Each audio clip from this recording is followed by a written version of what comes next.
Hello and welcome to a midday rant with Brett. For those of us over places of the world, I know this is very early morning or mid afternoon, but I was stewing about this and I went to bed angry. You should never go to bed angry. I woke up just disappointed in all honesty, and I was initially just going to come on to talk about the 1 year anniversary stuff. Let's see. Yeah, you have set me off, Connor. So yes, initially I was going to come on at some point during the week because during the 1 year anniversary we never actually got to be thankful, apart from the end. And I was just going to come on and while people are coming into my rantings, I just want to again. This is 1 year of UKversus. Big shout out to Richard. I've been talking about wanting to do something like this since HLC of Vegas, and eventually he just got sick of me saying someone should do it and then just told me to do it. So this would not have been possible without Richard because I would have just kept procrastinating it. Uh, Big shout out to everyone who has been watching, who has been helping us improve, who we've played against, and for all the jokes that we've had going forward, all the inside jokes. Some of my favourite moments have been when Lenoco came in and told us when they were banned, just to see my reaction to Azor being banned, and then me realising that it was only in retro, so which we got a nice little emote out of. Great to see new pillars of the community coming in, like Card Goblin, who have exceeded any kind of expectation I ever had by stepping up at regionals and have sort of hit the ground running with terms of community support. We're in the 1 year anniversary of the Patriot webcam events, which is really cool, and they've got stuff going on there, which Sean is an absolute legend for running, because whether there's 2 people show up, whether there's 20 people show up, he does those events, and they're there to help the community get better, as well as great for players like myself who have no locals, but we'll get into webcam in a little bit. Big shout out to all the guests that we've had on, the little interviews that people are willing to do, and as we get on more and more, we're having more fun doing these kind of podcasts, and I'm still learning what is and isn't working for us on YouTube. And these little interviews are good, so I'm going to try and do them at the next regionals, which I'll start off with because they're now in Nottingham. And the biggest thing from takeaway for me is if you release an article at 11 p.m. UK time, that's midnight in Spain. I literally had a game against a guy from Spain today, and he was very excited to go to the hourly inter-regionals in Spain, and I had to break it to him that it's no longer in Spain because he hadn't seen the update. It was midnight for him, and then he woke up, jumped in the game before he had to do his stuff for the day, and had no idea it had been moved to Nottingham. So I got to break that news to him. Then we got to have a nice little chat. Other content creators have reached out to the Spanish community about it. They're going to be doing questionnaires. I'm going to hopefully try and get someone on. He's going to go to his locals and get someone to come on so we can talk about it. But from what I hear, the Spanish meta is insane. Bakugo 4 is their current leading champion. Twisting Azor is store banned, and if anyone plays it, they get berated due to just a lack of access to them. And as I've shared, I've been told by Richard not to mention it on stream, but UVS put some pictures up, and if you check out those pictures, you can see some other crazy things that are going on in Spain, which I absolutely love to see happening, because they're keeping it casual, but as well as also having that competitive side. I'm really disappointed that we don't get to go out to Spain and actually meet these players, because the chances are they're not going to come to the UK. I was speaking with, I think it's, let me just pull up on Discord what the Barker, Barka. He was practicing his Hawks deck for regionals, and then when I explained to him that they weren't there, he's like, well, that's the deck I was going to play. And he was just saying he was really excited because Valencia is right nearby, so we were going to get the Spanish player base there. And now we're in Nottingham, which Nottingham, yeah, it's not Sheffield, but it's also not too far away from Sheffield. I would have loved to have it to go to like Hastings or Wales or Scotland, just a bit further out from like the middle of the country. Uh, but let me just put OBS so I can actually So if we go to this bit, we can see this is the article that came up. It's one done by Josh Massey, I believe his name is, and it could have been Warhammer World. But yeah, we got a nice little article from Josh Massey introducing himself as the new senior management of organized play, talking about his role, and then we move into the nitty gritty of it. For me, this was really weird because on my phone it had like a starry background. It was really hard to read, so I missed a few things. But the first thing is seasonal points are gone. Seasonal points no longer exist. It's so when they were doing the mixed rounds and they were going to do draft for top 32, and I complained, and then they changed their mind, and I was really supportive of it. Some members of the community were telling me that UVS should not be patted on the back for changing something that should never have happened, and I went, I understand that, but this is them listening to the community. For me, I've now taken the opposite stance. UVS do not get a pat on the back for SP.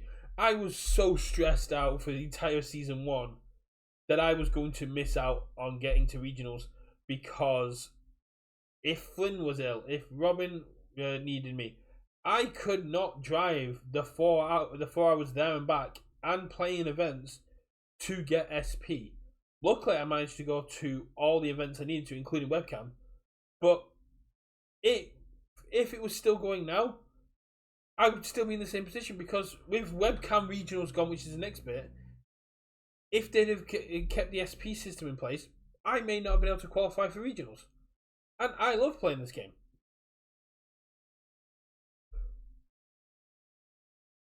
Yeah, I think it would have changed no matter what. I think the fact that they implemented the last chance qualifiers 2 weeks before the first regional to get more people in was the fact that they saw how much attendance had dropped, and I think it was always going to be out. I that's just my personal thing. I don't think they get a pat on the back for doing that. But if you want to give it one Scott, that's more than fine. For me, this is a change that you should never have had to qualify for regionals. Every single person said it.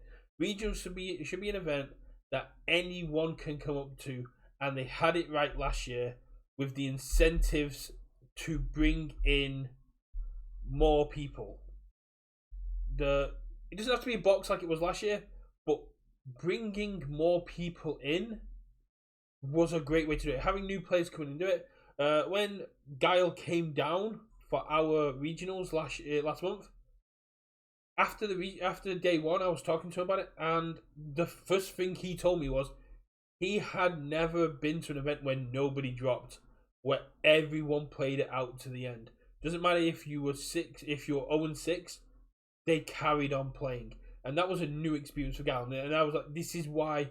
Can you see why I fought so hard to get rid of the segregated rounds?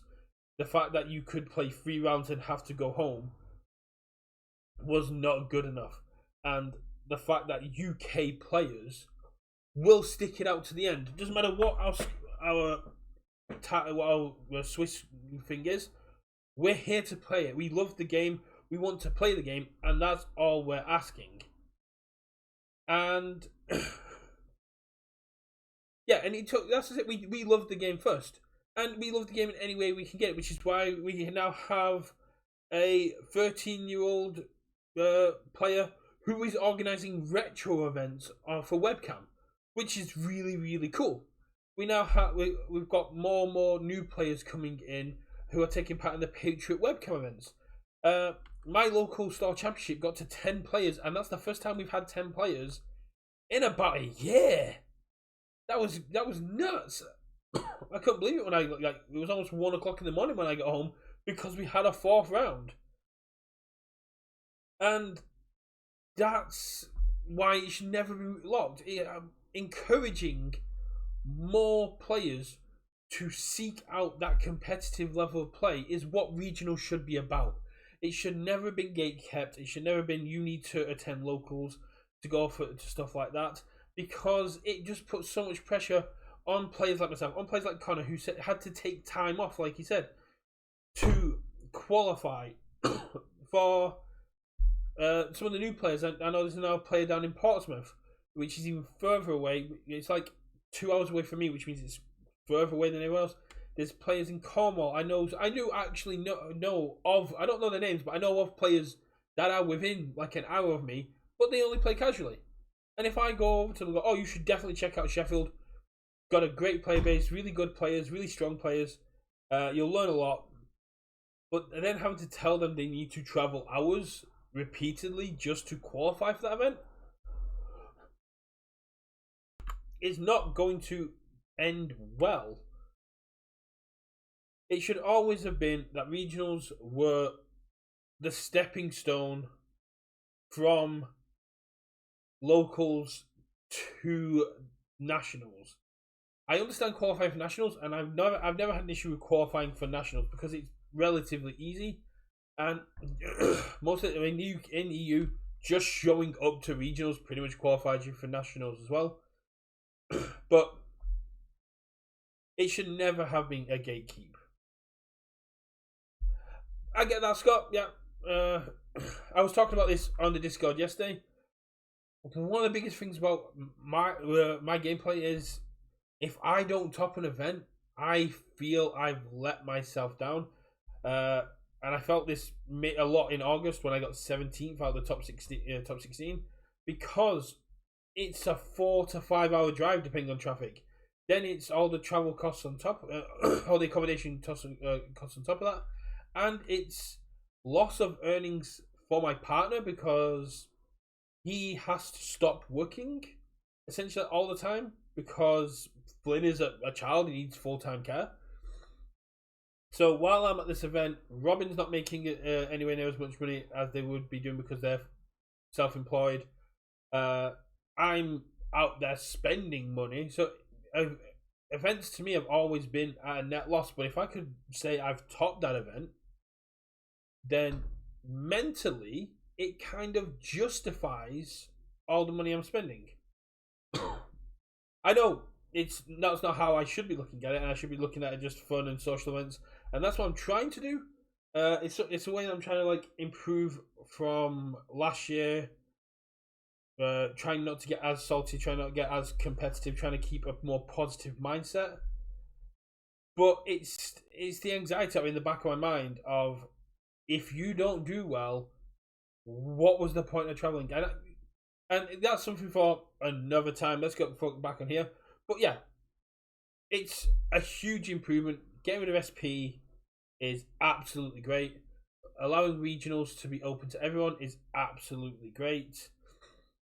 Nottingham is a great choice. I know Sean was looking at a few venues, but that's cool. I don't think anyone is that bothered about the change in dates. I just need to check one real. Just gonna check. It was something I was meant to check. The biggest issue is gonna be for people that clash with MCM.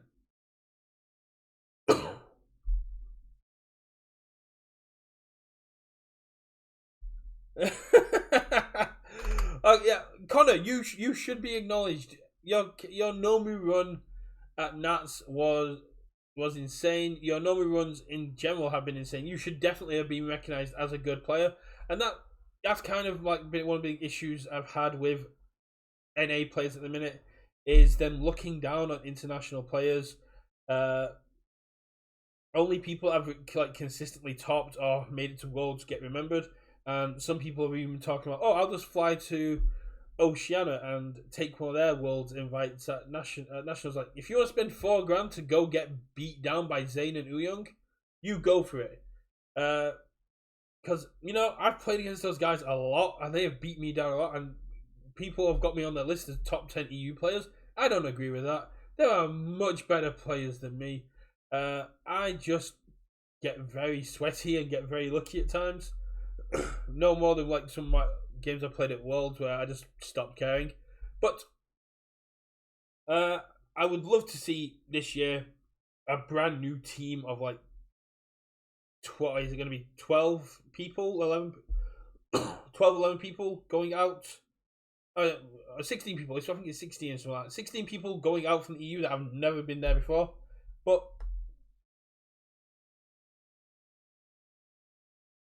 oh yeah, you should, Scott. You should definitely jump in. I would love to see you play Big Cat. I was trying to get people to play Big Cat. But yeah, the changing dates to October is only going to impact a small number of people. One of which is my friend called Six, who people might know from Facebook, has been posting like he's going to start creating content around his Zero to Hero like journey.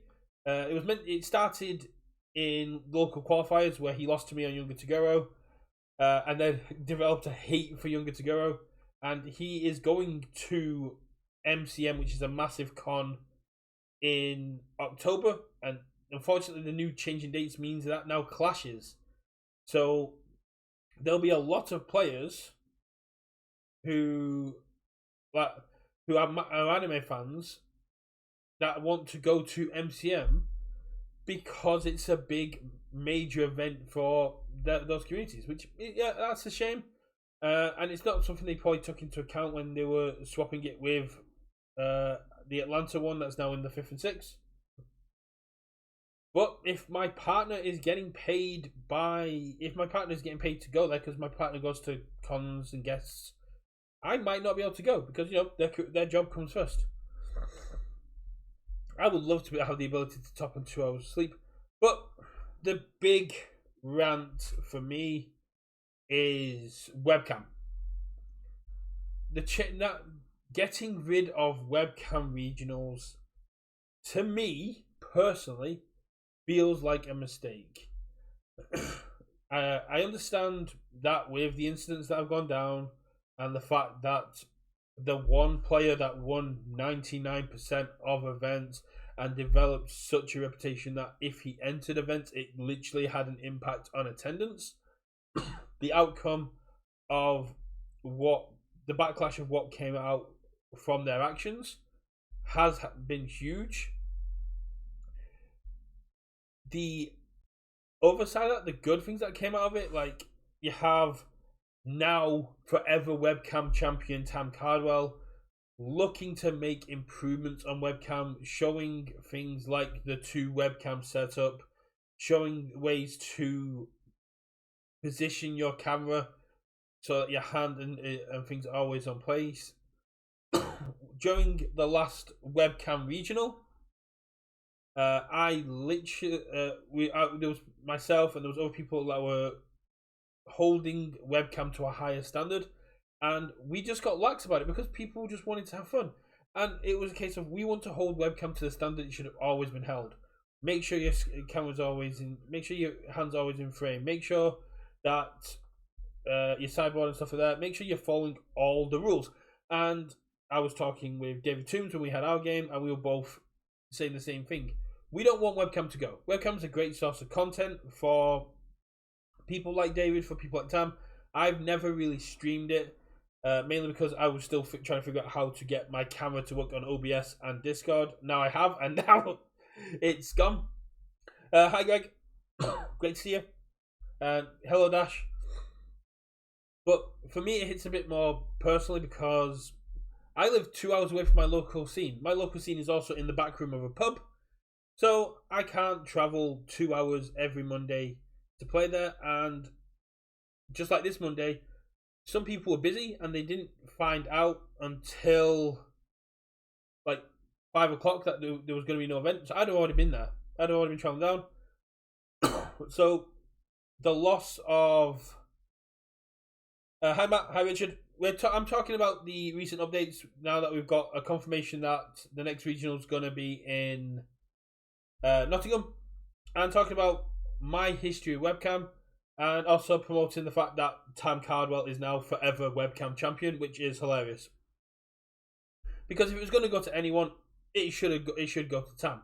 Tam has done a lot for webcam events. He's hosted a lot of webcam events, and his deck doctoring and online play, it's really, really good. Tam is a great advocate for the game, and that's why UVS works with him so closely. But for me, I'm 2 hours away from my locals. I try and jump in with the Patriot one as much as I can, but after school is a little bit harder.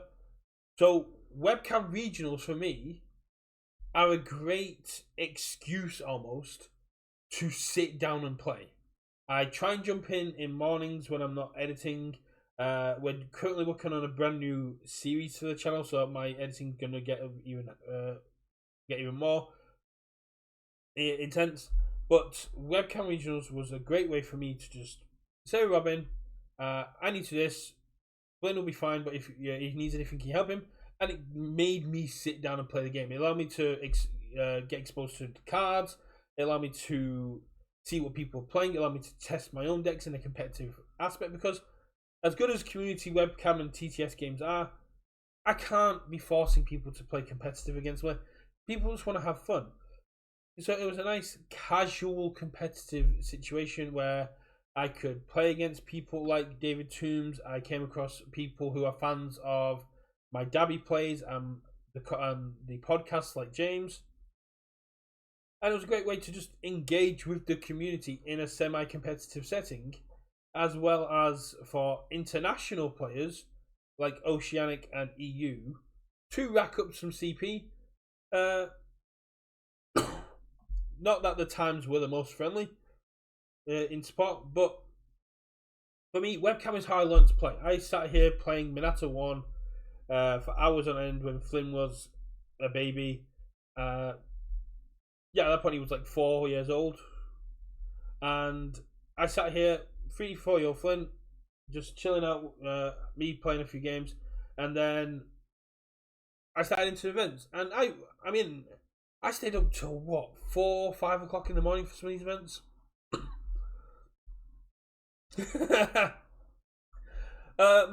My theory, Matt, was that if I could get wins with the worst character in the game at the time, that would help me learn more than getting wins with the best character. If I could learn the game losing with Minato 1 and occasionally getting a win, it would make me a better player when I went to play things like All Might 2, which is what I played at the first ever event I entered, because I didn't have access to All Might 3 because there was no locals near me, so I didn't even know what All Might 3 was. And then I got exposed to All Might 3, but that's an entirely other thing. But yeah. So I learned playing webcam, and then I entered other webcam events, and there was a provisional showdown in August, and I dropped in with Dabby 1, and had a hell of a run on Dabby 1 in the Atari meta. Came across a load of familiar faces, came across other people I'd never known before, and I ended up top 8 in that event. And I mean, I 100% I play legitimately. I'm not going to say it. I guess even if I didn't, I would say I did. But no, I played legitimately. I became the people's champ because I was playing this Dabby 1. At the latest regionals, Guile had a go at me because I'd fallen from grace because I was no longer people's champion playing Younger Toguro. But that was just it. My entire UVS career, as it were, and legacy is shaped by webcam. The first EU NAS was webcam, and at that point I had found a locals to play, which is now closed, which was Geek Retreat in Southampton, and I was playing there whenever I could get down because Bristol had closed. Bristol had stopped supporting it, and it was great. I loved playing the webcam. I got to play against Nay. I got to play against a few people at webcam nationals. We had webcam nationals that year with 60 odd people turning up, and I got to play against a lot of people I knew. I mean, I think I've faced against Aaron every single national so far, which is only two, but that's it. My first time playing in Nats and top 18 was in webcam. And I do agree that webcam should not be as competitive. There shouldn't be world seats sitting on webcam.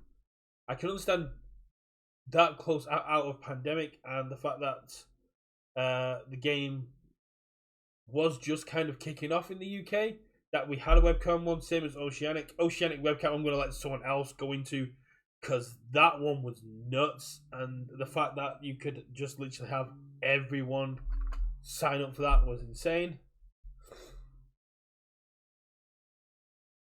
That may be a factor into why I did so well with Dabby 1 on webcam, but I'll get into that in a second. But yeah, it was a lot of fun. I had a lot of fun with webcam. I do not play webcam as much as I used to, but I will happily still set up here. I think there was a person who accidentally put looking for a TTS game when they were looking for a webcam game, and I just grabbed the deck, slammed it down. But webcam does have its drawbacks. You cannot interact with your opponent's board without starting to give away what you're looking at. If you go to your opponent, what foundations do you have? And they start rattling off all the foundations, and you go, or you go, what damage reduction do you have? Or what do you have this? Do you have this? Can I see your discard? You start giving away a lot more information than when you're sat across from someone. And a huge example of that is during one of the first Patriot webcam events. After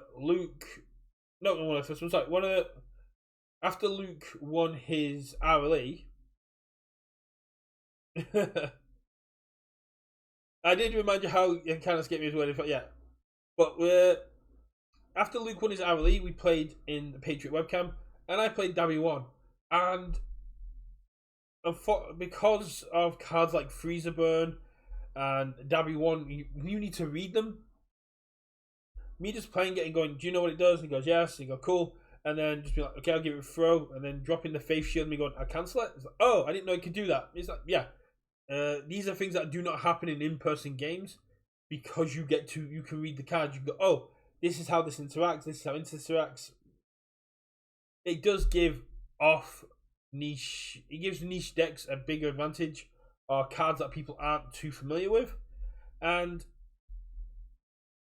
cards that, like Card Escaping, which has very specific wording, make it a lot easier for them to be not really abused, but creatively gamed. So using off-meta cards is huge in webcam, but I don't think it should die. That is my biggest thing.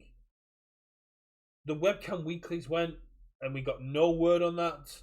I don't think they could have done the same thing with the online regional, because with the delays to Girl Power, people were starting to question what was going to go on. And fair play to them, they've already updated the organised play to say that webcam regionals are gone. Why is it up my throat?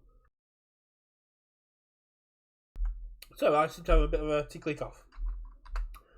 But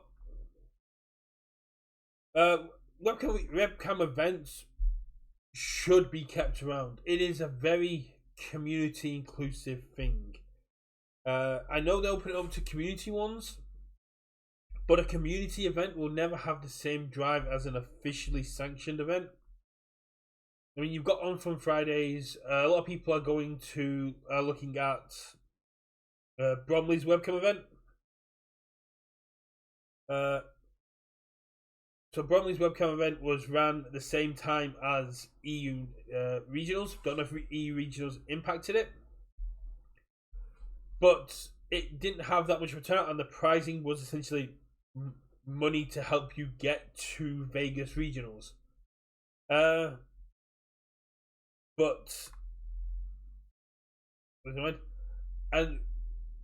that had a very poor attendance. But we've got events like David Toombs running the winter clashes, which are getting easily numbers, easily numbers, but they are very heavily prized.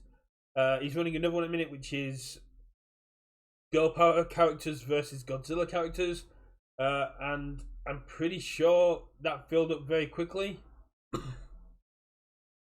Dash, it was confirmed for a 1 week delay, which was meant. So the pre-release was supposed to be last week, but looking at talking to some distributors, it looks like NA have received the majority of their stuff, but there are some people who still haven't. But no one in the UK has received their pre-release kits yet. It could still turn up tomorrow or Friday. But at the moment, it looks like the pre-releases of the UK might be delayed again, and that means product might get delayed again. But yeah, also Bromley had an event very, very close to another one. It does all depend on when it arrives. I'll get onto the Girl Power thing in a minute, because that's another thing that that's a weather thing, but yeah. Webcam regionals being at the start was great because it gave us a chance to play the set before more cards came out. That was another thing I really liked about it, because we had the Wish tournament. Wish tournament was great, sure, but the webcam regionals was a chance where everyone because you had to qualify for Wish. So webcam regionals where everyone could play Yu Hakusho essentially for the first time competitively without Critical Role. And then other regionals came around and we had Critical Role introduced. Didn't impact it too much because it didn't impact it too much because, you know, younger to go is a thing. But Girl Power is going to get overshadowed by Godzilla. 100%. Having a webcam regionals where people who just want to play Girl Power and they want to have some fun can play it before Godzilla comes in and completely changes the meta would have been really fun. And I know you can do that locally, but I can't. I don't get to have that competitive sort of Girl Power thing. Because thanks to delays, I've got a Star Chat qualifier on Monday, which is going to be without Girl Power. And then the next one is after Godzilla. So I'm going to sit in that boat of I don't get to just see how Girl Power interacts on its own. I have to wait for that as well.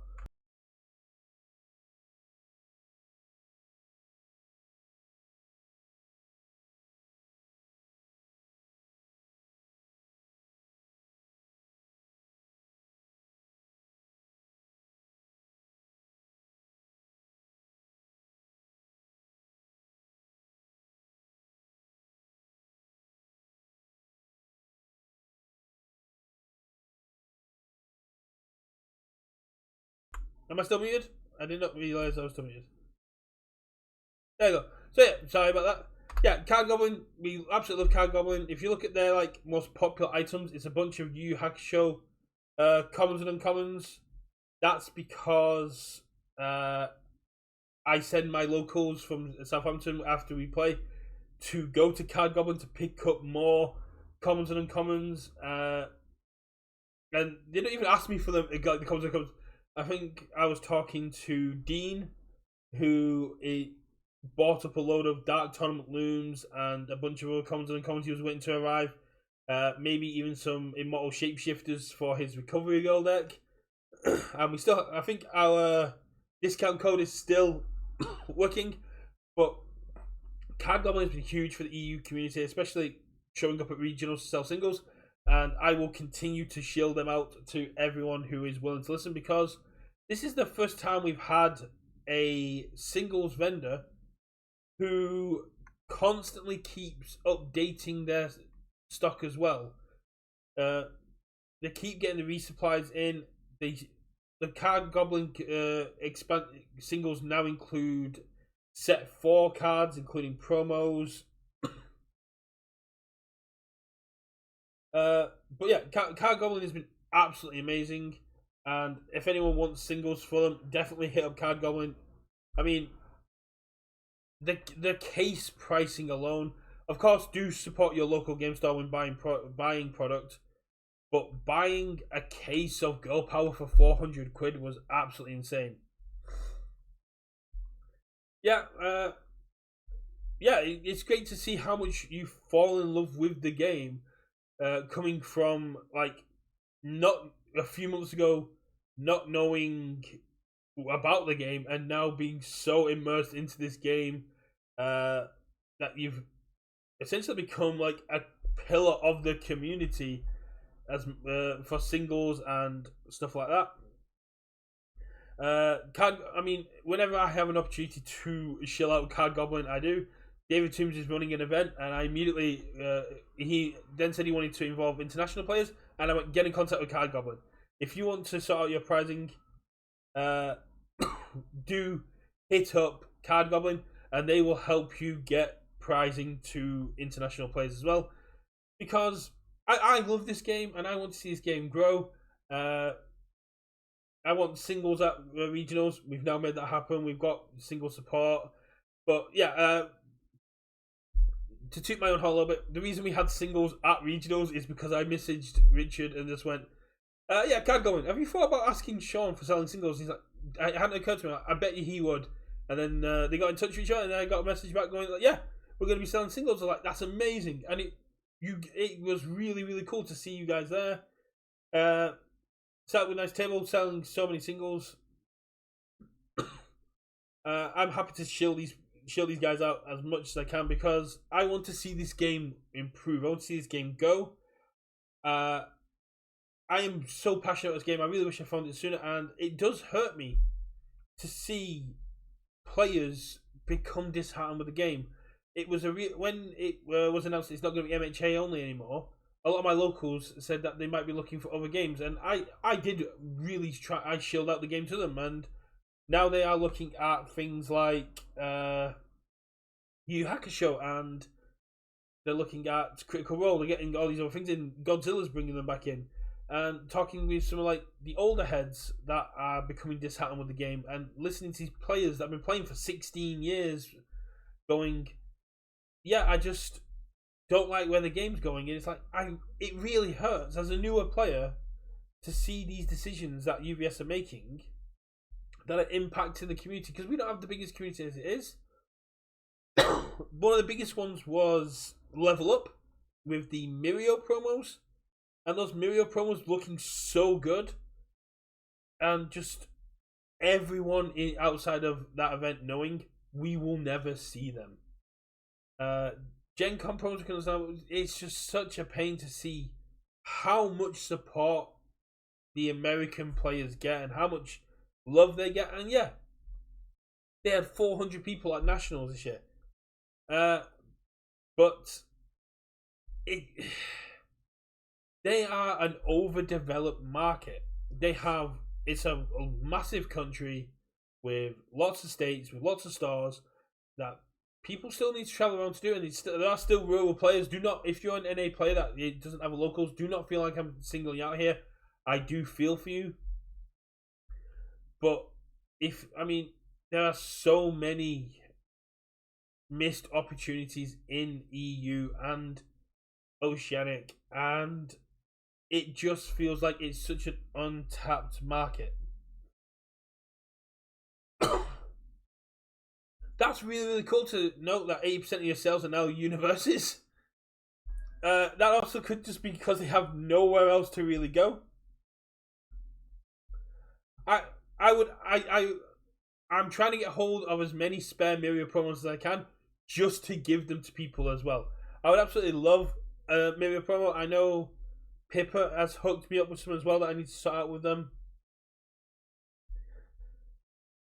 But yeah, the game is growing, but the game isn't growing because of UVS. The game is growing because of the players and the stars. After regionals, we went to the pub, and we were talking, and I met some lovely people that were sat across from me, and they were Patriot as well. So we got chatting. They used to play UVS, now they play One Piece, and I got chatting to them about it, and I was still shilling out the game. I am very passionate about this game, and I will talk about this game for hours. But the game is not marketed internationally by UVS. We don't get cons. We don't get the same demos. We don't get the same support that we have from them, and it does impact stores. For example, my own locals. My own locals is in the back room of a pub. There is a game store near that in that city that doesn't support the game, which is really, really weird to me.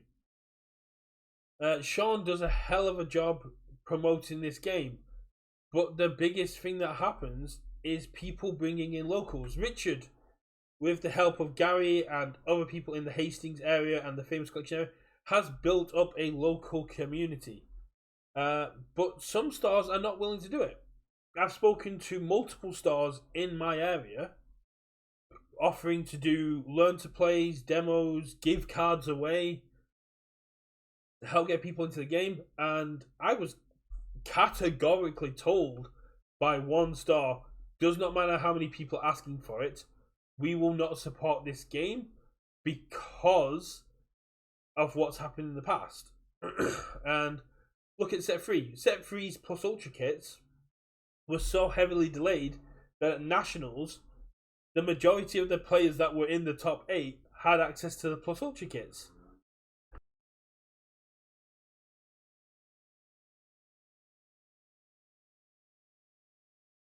There you go. Aha, good thing I checked. So yeah, I was still muted. No, I'm not. But the majority of mainland Europe just didn't get access to the Plus Ultra free stuff. And it was a huge impact. I used to play in webcam events with mainland Europe. Philip, one of the best European players who has top worlds twice, played amazingly, got second in worlds in 2022. I met him playing in random events in a German server, and because the game just didn't get the support it needed in mainland, people went to One Piece, they went to Digimon, they went to Flesh and Blood because their OP structures were better. And we are making improvements to OP, but it's not enough, and the game needs a second life. But as long as the company is so focused on its NA numbers and not its international numbers, it will never get that second wind. And I've been saying this for ages, as people have said in the chat, it needs an international team. It needs a satellite office. It needs something or someone who will travel around to stores that are not supporting the game.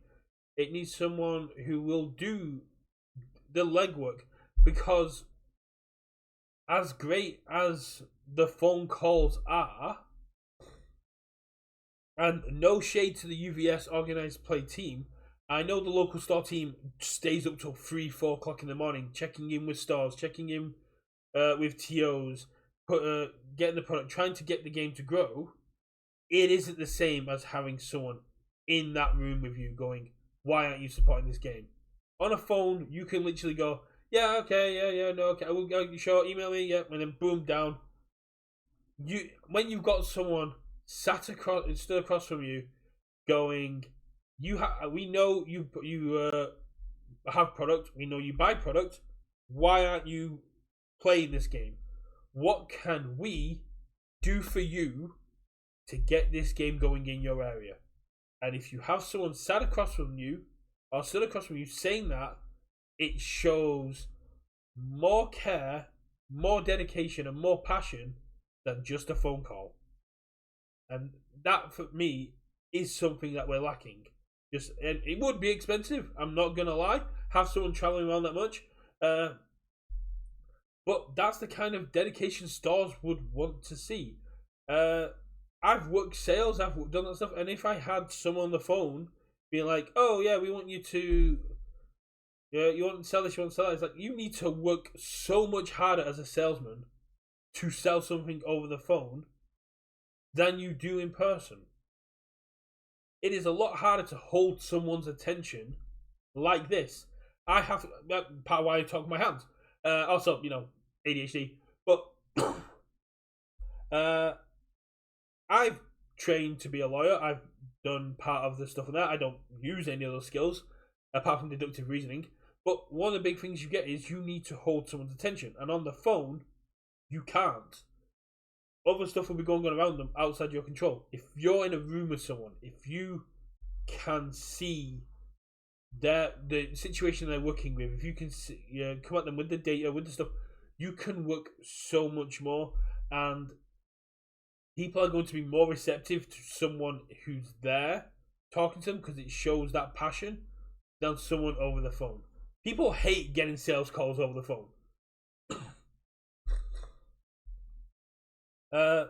Also, same with cons. I mean, we're partnered. UVS is partnered with Crunchyroll. Crunchyroll does every single big con in Europe, and a lot of times they're giving stuff away for free as well. Crunchyroll does lots of movie premieres and other things like that. That relationship should be being utilized more.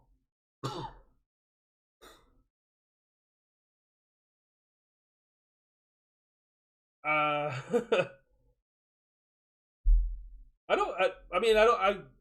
haven't been to uni like 10 years. Well, I'm 35 now. Damn, I haven't been to uni in 14 years. Oof, my legal knowledge is out of date.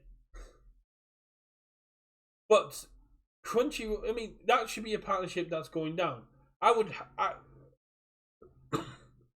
Me personally, I would absolutely love to just be hit up and be like, yeah, you're one of the world's players. Do you mind, like, if we cover your hotel and travel, sitting at a table at Crunchyroll and demoing the game? Like, yeah, hit me up. I'll do it.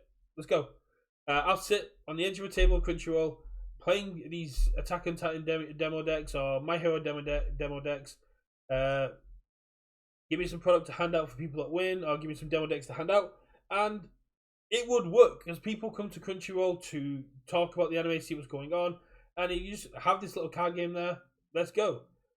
I mean, MCM itself has. I think I sent a picture to Alex when he was working there last year of the trading card breakdown of what was going down at MCM, and it had Lorcana, it had One Piece, it had Yu-Gi-Oh, it had Magic events, but there was no UVS. And that is a massive missed opportunity. There are so many thousands of people that go to MCM, and all of them are anime or media fans. A lot of them have been going for 15 plus years.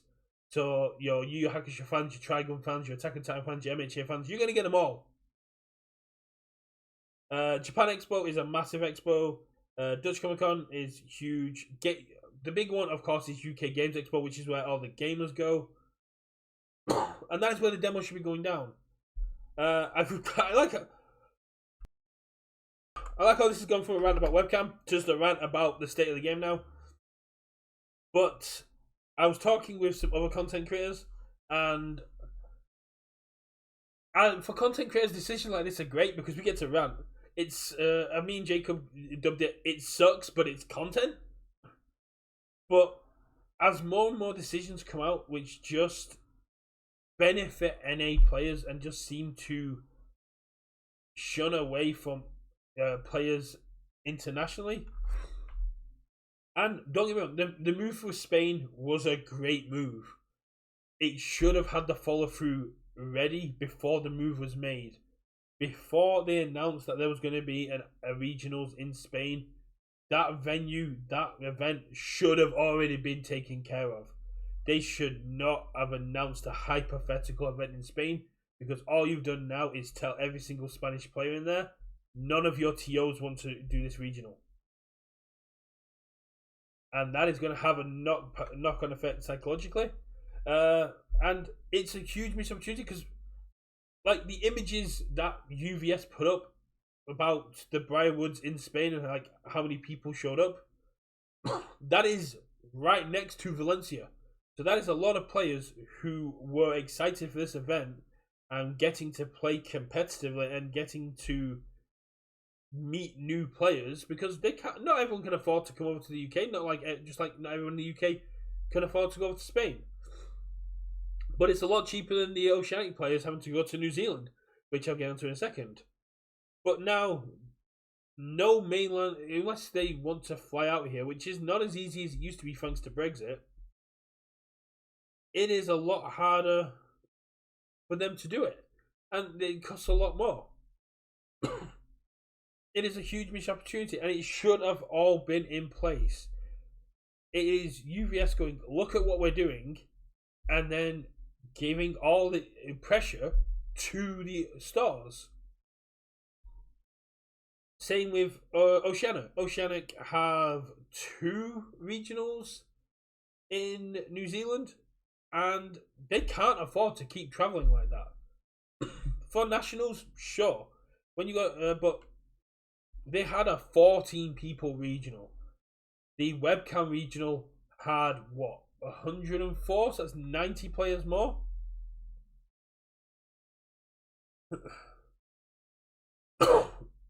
because of venue change, because time change, yeah. And the fact is, it's 8 weeks out for us. So it's been months, and we know, without them being told, we know this isn't a new decision. This is something that we could have been told a while back.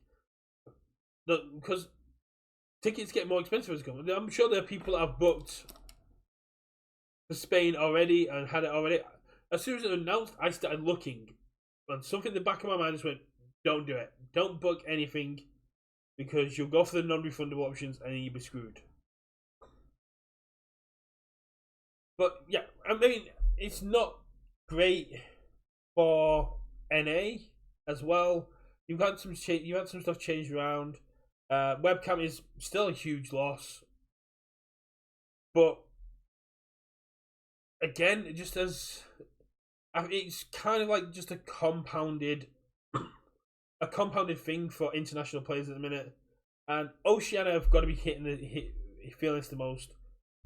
Season 1, they begged for that to be changed from New Zealand to mainland Australia, and it was completely ignored, completely ghosted. They didn't even get any feedback from what I hear. I could be wrong.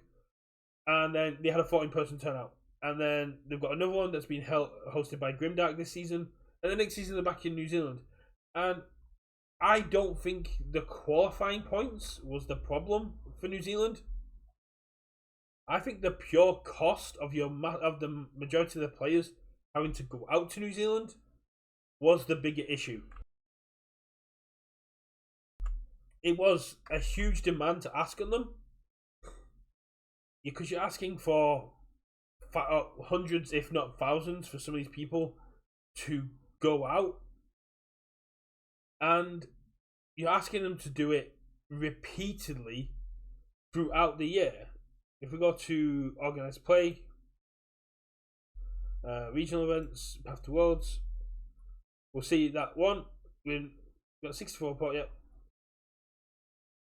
It's all been updated. So we've got nationals in Brisbane, 2 in New Zealand, and 1 in Melbourne, and that's a lot of travelling for them. If you look at the UK one, that's so small. This has been completely updated with no webcam, which is kind of, I do kind of miss webcam. The fact that in the article as well they said that webcams only produce SP when it's CP, but that was only one event. Before that they were prized. But yeah, no, that's just it. When you look at America going state to state, if say Vegas, you had Vegas, and then St. Louis was in Canada, and Atlanta was in Mexico. Do you realize the level of backlash they would have gotten from NA players if regionals had been in Canada and in Mexico? The amount of anger we have over ours would have been completely overshadowed by all these people saying they had to travel to Canada. And Canada's not a small player base. Canada has a big player base. I think Tam has even done a video with a Canadian player asking why there isn't one in Canada. Yeah, I agree with Scott. The Nottingham one should have been Glasgow or possibly down in Hastings. I mean, even Cardiff would have been cool. But I know Sean tried to get other venues. Nottingham was the only one that kind of worked out. But it's nowhere near as easy for us to travel out. And UK players have been spoiled. UK players having all our events here, we can often forget that our Spanish brethren over and our German brethren, Italian players, they will travel over here, but they're coming from self-contained environments, coming into essentially the heart of the EU community, and facing off against players who have been playing for decades, and it's got to have a bit of disheartening to constantly be traveling that much and losing.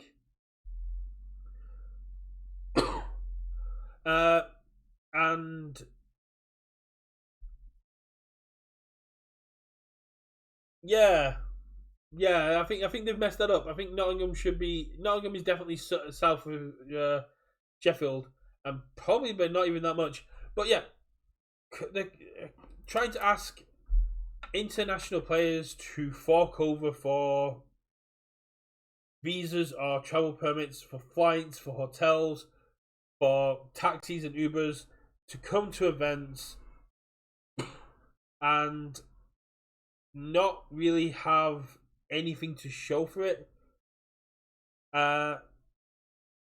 Loving the game will only get you so far, but if they're not going to get support on the continent, they're not going to keep coming.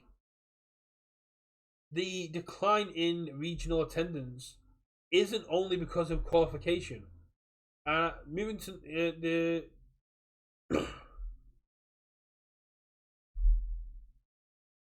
UVS reading, yeah. And I know it's hard. I know Sean did everything he could to get this regional into mainland, but it should never have been on him. He shouldn't have had to do this. It should have been in place before it was announced. And if I'm wrong in saying that, please, anyone in the chat, anyone, do tell me that. But if you're going to announce that events are a date and time ahead of schedule, there should be some kind of infrastructure already in place. I understand being let down. I understand that maybe it fell apart. But if there was already a venue booked, if there was already a TO and stuff in place, even if it was just the first one, even if it was just a venue booked, ready to go, it would have been easier for Sean if UVS had offered travel stipends for judges or doing stuff like that. If UVS had just offset going, we really want this to be in Spain, what do you need to make it happen in Spain? Rather than being like, just sort it. Just get it done. Because one of my biggest concerns since the announcement of Spain was judges. I did not want to go to Spain and have the local judges, especially with new information I've just been given today. But yeah, exactly. If you're going to come at your community and say, this is what's happening next year, then that is what you want it to be. We understand stuff changes, like dates change and stuff like that, but the discount you'd have got from booking that far in advance, everything should have been in place. We should not be changing OP 2024 in 2024. right now, this should all be set in stone. Everything should be going, and there should only be changes like with SP when the community shows that it's not working. It should be emergency changes. What Josh should be doing now is sorting out the dates for 2025, helping finding the TOs, finding the venues, or assisting TOs in finding those venues, and working on 2025 now, so that when we get to Worlds 2024 February, they can go, Worlds happening now, here's your roadmap for 2025, bang bang bang, here's your dates, here's your venues, here's your TOs, this is all locked, this is what's going to be happening, and we are ready to go. We should be a minimum of 1 year behind where UVS is on organized play, and we should be 2 years behind in card design. That one has kind of been like they're confirmed. Sets that we're getting now were designed with draft in mind, but organized play was not set up to reflect that. And when it was, the community went, "Yeah, we don't want that." It was a swing and a miss, but you can kind of tell from the way that these sets have been done that was the way it was meant to go down. I love the idea of Murray speaking Scottish and just no one be able to understand it, because the more Scottish he speaks, the more Spanish he speaks, the more Scottish his accent gets, and it just becomes very hard for him to understand the nuances of the language. But yeah, it should not be.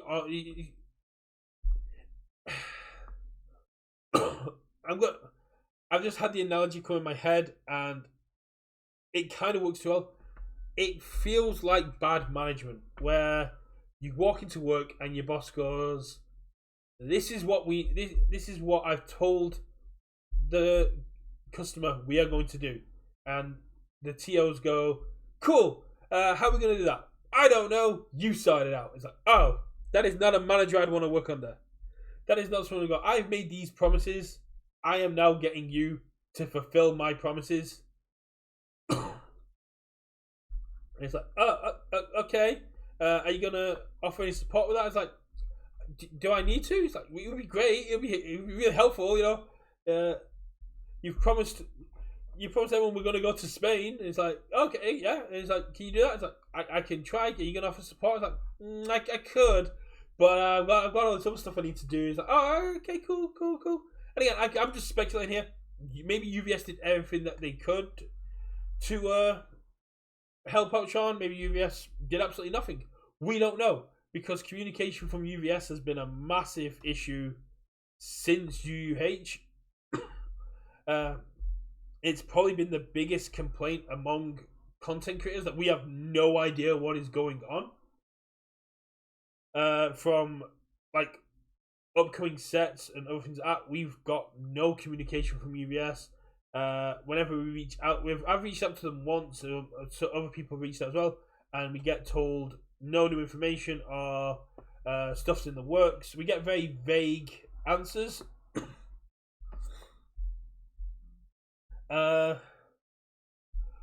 And to me, that feels very purposeful, that they don't want to give us direct answers,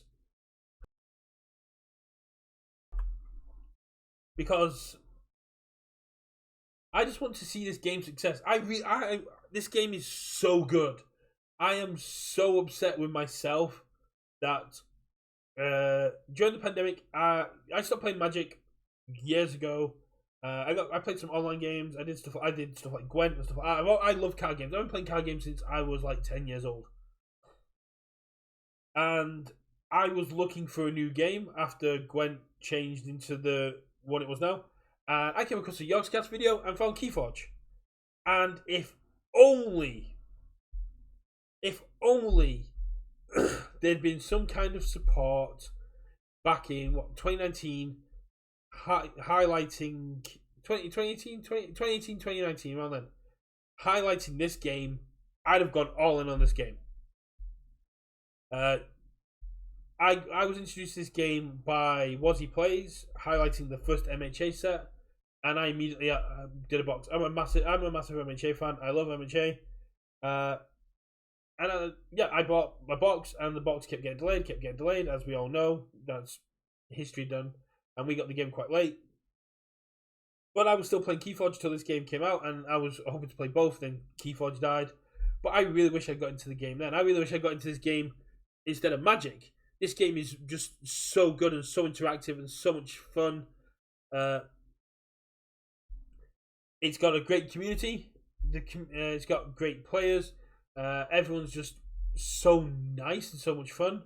And when I joined this game back in 2022, it was advertised as the best community with a staff from then Jasco, now UVS, that you could interact with. And on the boxes of the old sets, you've got like old Jasco numbers that you can call and addresses if you've got complaints, which is really, really cool.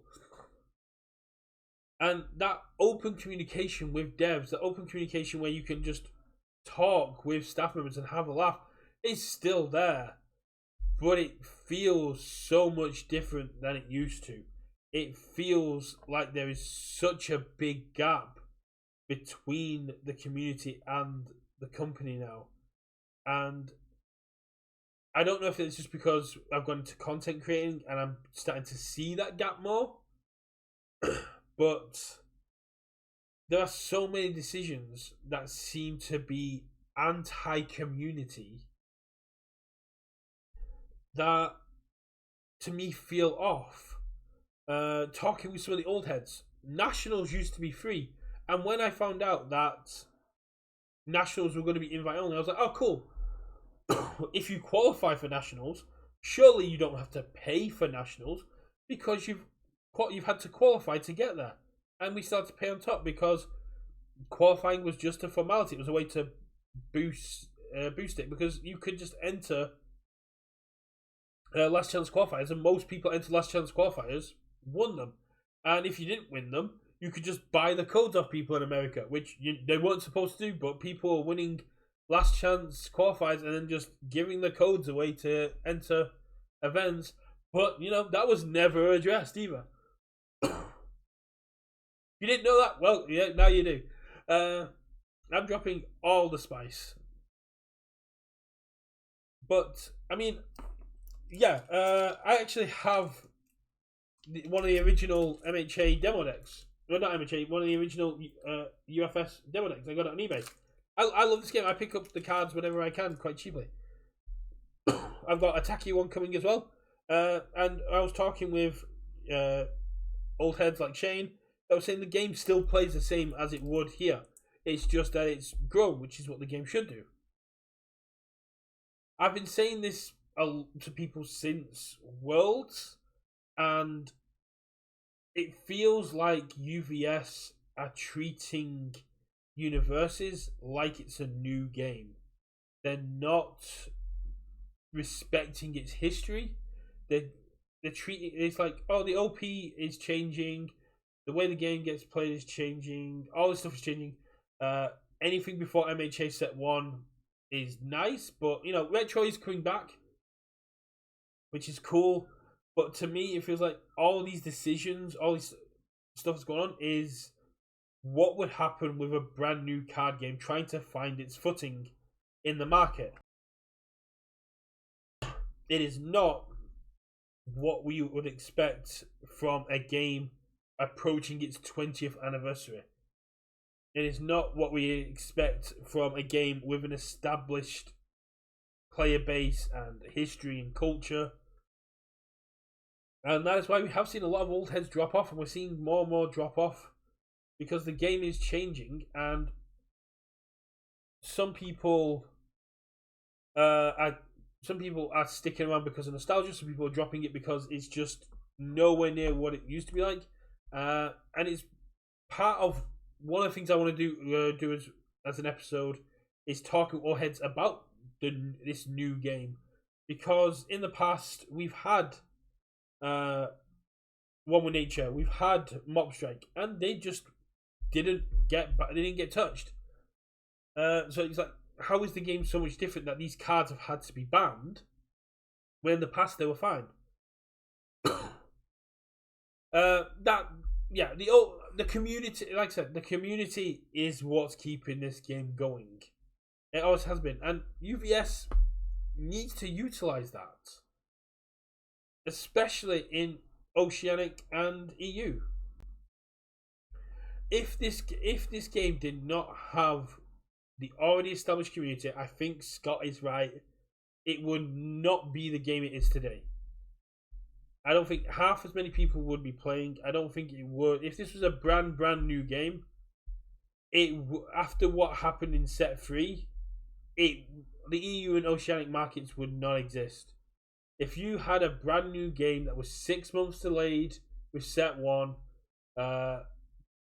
just over a month delayed with set 2, set 3 launched on time but was delayed in the mainland of Europe, and all the Plus Ultra kits were delayed, and you kind of and then we had to go into webcam nationals with a massive handicap against the NA players, and we went into our own nationals with a handicap against other players who had been able to get a hold of these cards that were impossible to get a hold of for the game. That people would be like, yeah, it's not worth it. This is not worth my time. The old heads and hearing their passion for the game, if it wasn't for Hardiman, Padley, Murray, Austin, if it wasn't for these old head players, or even Claxo, who talked about this game with such passion and such veracity as to how good this game is, this game would not be where it is. It is the passion of the players that is so infectious. And I'll go back to a point I was making earlier. Seeing those passionate players, those players I respect as a player, saying that they're struggling to keep up their love of the game, is a huge blow to morale. We had Girl Power delayed, which is the first time a set's been delayed in a while. We had pre-release delayed, and then we're now getting possibly pre-release delayed again. I know some some NA stars have confirmed they've got theirs, but I haven't heard a single star from EU confirm it. And it kind of feels back like with Class Reunion, when Class Reunion got delayed, and we got radio silence because it was released on time in NA. And then finally, they actually gave us a notice that was just saying, yeah, it's delayed, we're working on it, we'll get it to you as soon as we can. And that was all we needed. That's all we need, is just that short, brief statement from the company that says, it's a delay, we know it sucks, but unfortunately, we're working on it. That's all we need. We just need a little bit of communication. A little bit of communication goes a long way. That's really cool, Scott. The game does need more demoing. I did buy product to try and demo the game here a little bit more. Just unfortunately, stores aren't really that interested, which does kind of suck. But yeah, communication has been a massive thing, and no shade to like the individual employees, Guile, Guile, aka Lenoco, Levi. They work their butts off in there, and I'm sure communication and international players are on the list, but it is such a big list now of what we need. Having such high intensity events without an official judge program, we are so spoiled in the UK to have the judges we do. Murray and Scott and Reese, and Nathan Squire, who did regionals, and then going into Apple and all the other judges that have done the events for the last 2 years. The UK community has been spoiled by having such good judges with such an intense knowledge that I was completely shocked to see Oceanics catastrophes, and to learn that those catastrophes were because there was no adequate judging for that event. The Oceanic Regional was chucked into a corner of a store, and judges were done in a snap decision because they had no kind of like specific judging. The calls like always cool being able to be kicked from the card pool and checks being redone were just because information was not conveyed properly, and because there was no dedicated judging. Now, Scott, you're great. I mean, you've topped events with Big Cat. Of course, you deserve all the respect you get. It's just there's so many fires that are there, and they're starting to link up. You can't talk about organized play issues without talking about judging. You can't talk about judging without talking about the lack of a judge program. And then the lack of a judge program brings me on to content creator programs. But I'm not going to get into that because, nobody cares about the plight of the content creator who gets no product or card reveals. We're not entitled to that. It's just fun. The other thing that I will touch on as well, because people in the community have actually reached out to me to touch on, is prizing. If you look at prizing now,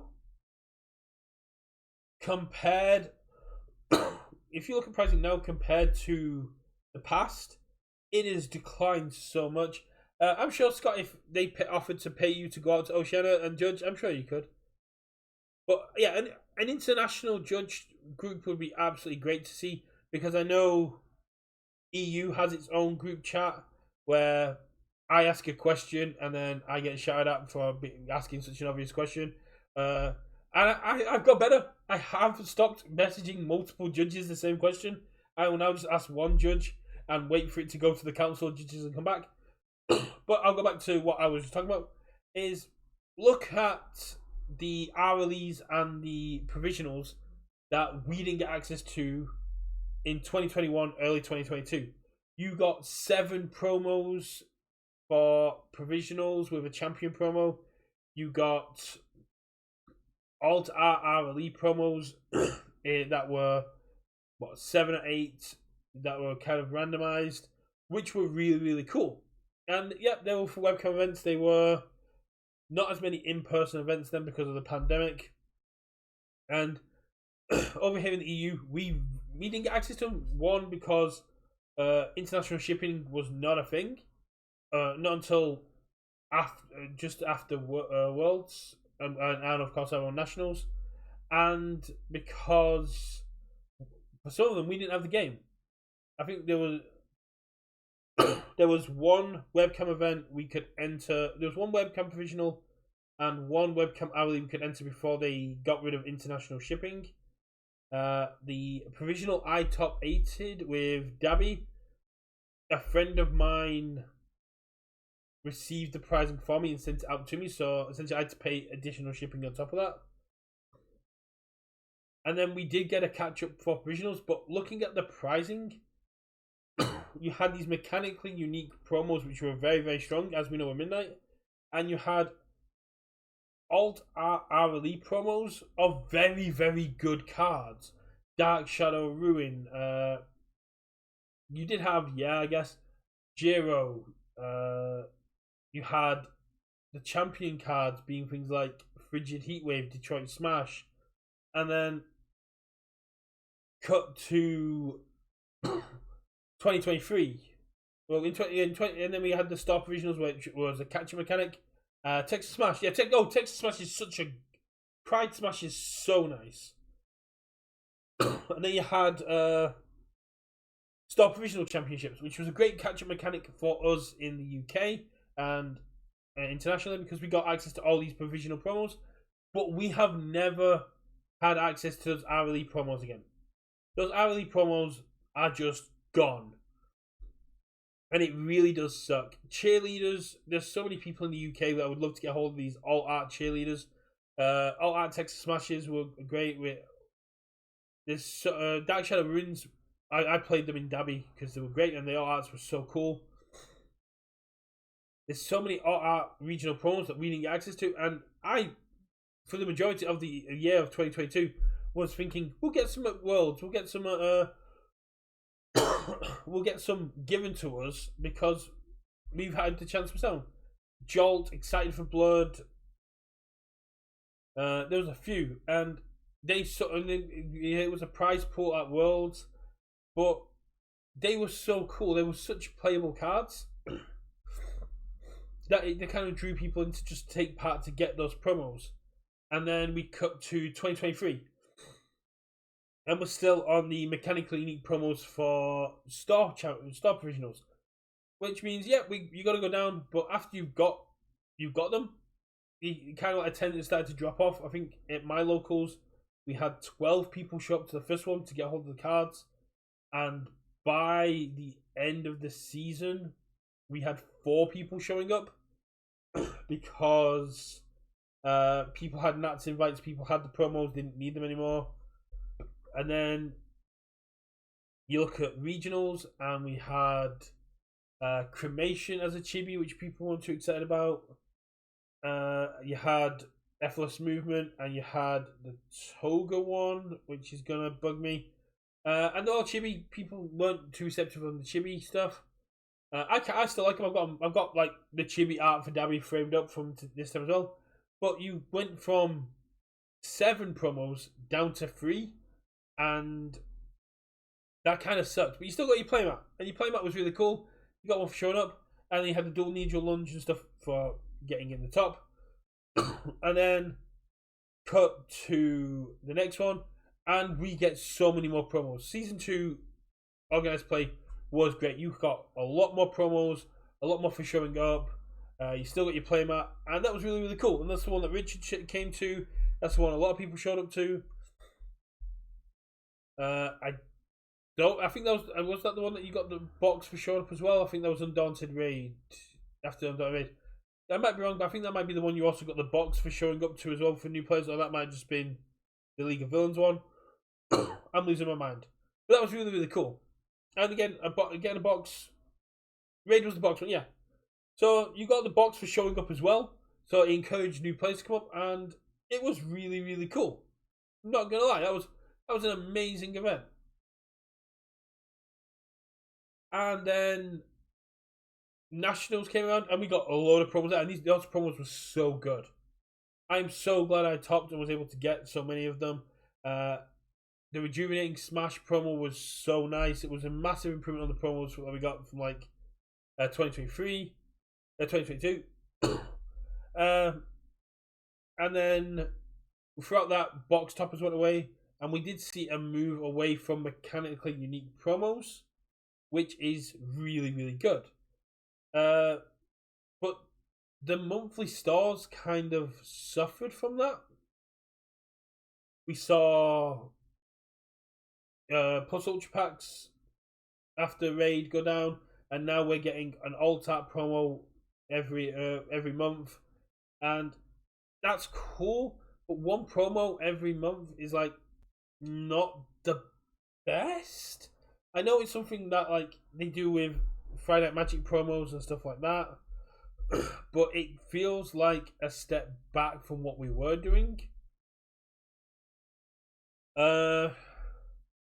We saw the playmats go the last regional. You got playmats for top cutting, but you didn't get any playmats for taking part. The promo again have gone down. The pricing seems to be getting, I don't want to say worse, but the pricing seems to be so different than last time that it has got a massive knock-on effect. Not a lot of people like the promos that we get. Some people do just play for the playmats. We have players like Nathan James who don't keep holder cards. They go to other people in the community or people that he plays with, and he keeps the mats. So this time, unfortunately, he didn't get anything. It just seems like pricing is starting to trickle away a little bit, and it's more emphasized on the people doing well rather than the people taking part. And again, that just might be an EU aspect. As I said earlier, Gal came over and he saw that we play the game for love again. We stick out events to the end. We play all the rounds. And it would be great for pricing to reflect that love. The community has so much love for this game, and yeah, that's what I just said, Connor.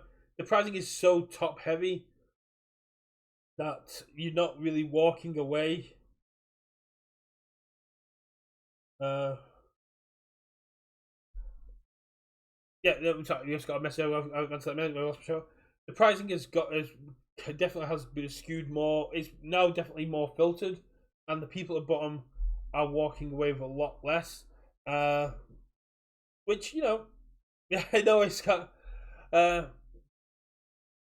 But and the move towards like limited play and stuff like that. I'm talking to some people as well.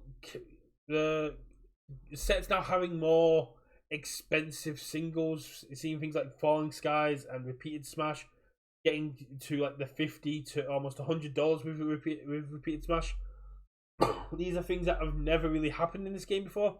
The game was advertised as an affordable competitive deck, and then, which they still are. You don't need Falling Skies has not really made that much of an impact for how expensive it is.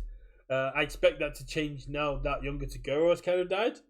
But Fallen Skies, yeah, you've got these really expensive cards that have come out, and the game just feels so different than last time, than when it started. But not in a gameplay aspect. In a way, it's treated by the company, and we have seen a lot of rotation in staff. We've seen a lot of retention going, and we've seen the same with the players. But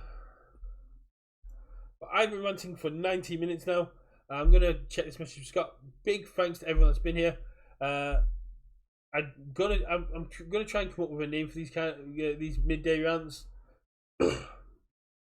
But I'll just end it with the same thing I said when we were doing the segregated things. When it comes to webcam, when it comes to organized play, we love this game, and we will take every opportunity we want to play this game, and just let us play this game.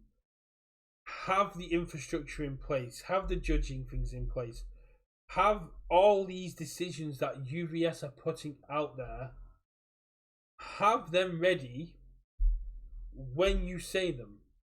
There are so many people that were excited for Spain that don't get to do it anymore because it wasn't there. 1 second, I'm just gonna.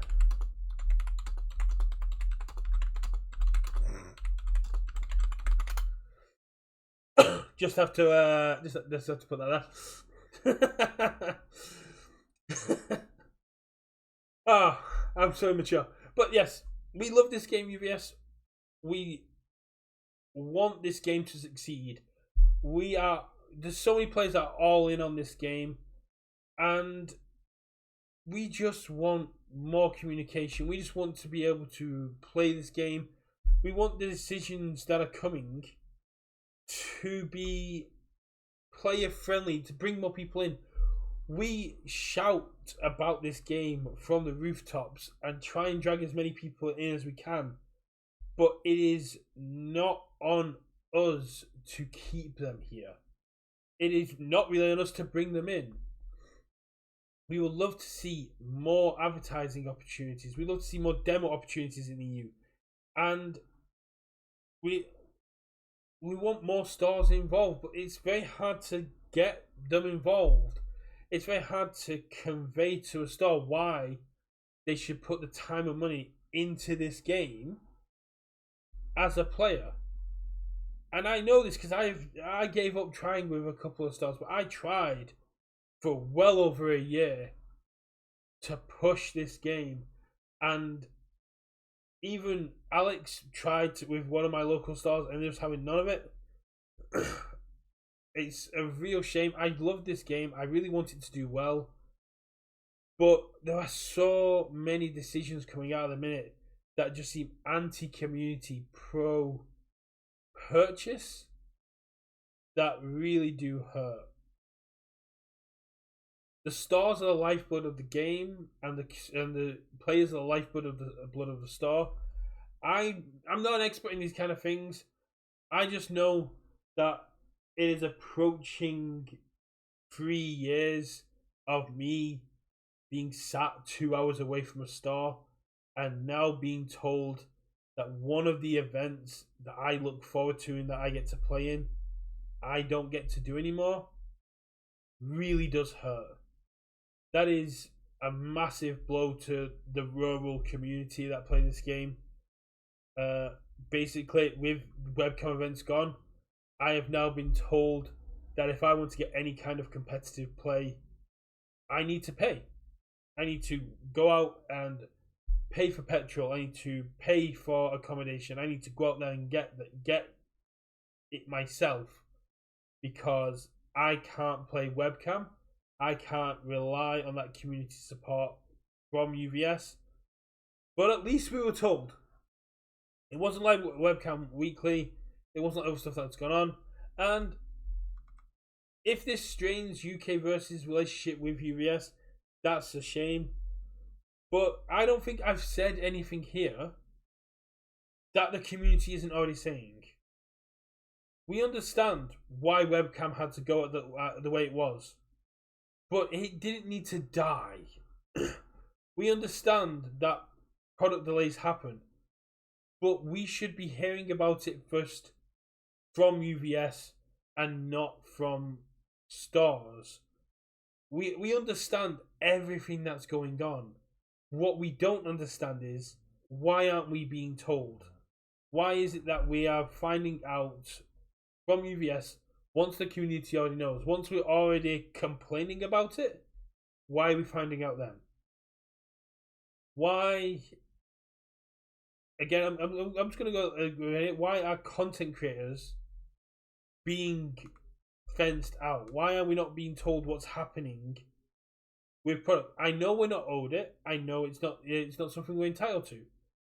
But with like the reveals of the girl power cards, not a single content creator knew, or were allowed to talk about, if they didn't know, what was happening with those card reveals. And we asked, and we tried to find out what was going on, and we were told nothing. And same with product opening. We know that we're not entitled to it, and it's just a nice thing for the community. But then seeing content being opened by people and not being told what the criteria is, why we were left out from this this string of content opening, would have been enough. Just some kind of communication that it's being scaled back, or that something has happened and it's not happening this time, or that we would love to give you guys character and card reveals or character reveals, but we can't this time due to outside factors. Just being told why this happened, rather than us keep asking, keep theorizing among ourselves, would do a long way. I understand. I talked to some UVS employees enough, and I get enough back from them to know you guys have a lot going on, and that there is a lot of fires daily, and that there's a lot of stuff going on around future sets, past sets, organized play, that you don't always have the time. But it wouldn't take that long to just drop a message in the content creator chat, or to do a quick email, just to let us know what the situation is. I know we're not owed. Richard has said this a lot, and I'm going to keep reiterating it, because we are owed nothing by the company. But at the same extent, we owe nothing to this company. It is a mutual street, and people are getting annoyed with lack of communication. it has been the biggest issue for me since this. Whenever there's a delay, whenever there's an issue, we don't find out from UVS until it's already out there in the community, and they should be ahead of it. But yeah, I'm gonna wrap it up now. But that is my biggest thing. As card game players, we know the difference between reactive moves and proactive moves, and proactive moves are always the strongest ones. And UVS should be doing that. They should be having the proactive moves. They should have the proactive infrastructure in place. They should have the proactive communication in place. They should be ahead of issues and ahead of problems and preparing the community for stuff as and when it happens, rather than reacting to the problems as they come up. But yeah, I'm gonna shoot now. I'll answer Scott. Get on Scott. But I will rant about this on Discord. But I feel like it's hard to convey passion from text, and I am such a passionate person that I really hope that my love of the game is coming across while I'm doing these streams, but that kind of offsets the frustration that I kind of portray in Discord. I'm definitely going to shoot now because my throat is definitely going. Thanks to everyone that stuck around. Thanks to everyone that's commented and said on there. And for people watching back on YouTube or watching back on Twitch, if I've said anything you don't agree with, if I've said anything wrong, if I've said anything that you want to talk to me about, I am more than happy to talk about it, because I'm happy to talk about this game until the cows come home. But I'm going to shoot now. Thanks to everyone that stuck around, and I'll catch you all next week.